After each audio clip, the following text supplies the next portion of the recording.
Inihayag ni NEDA Chief Arsenio Balisacan na kinakailangan linawin ang proseso sa pagpili ng magiging miyembro ng Maharlika Investment Corporation.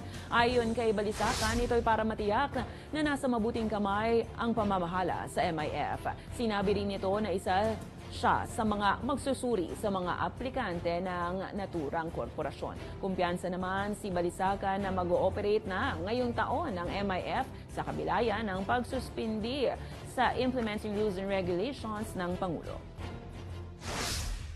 Process, for example, of selecting, appointing, I think we have to be clearer there, transparent there, what the process will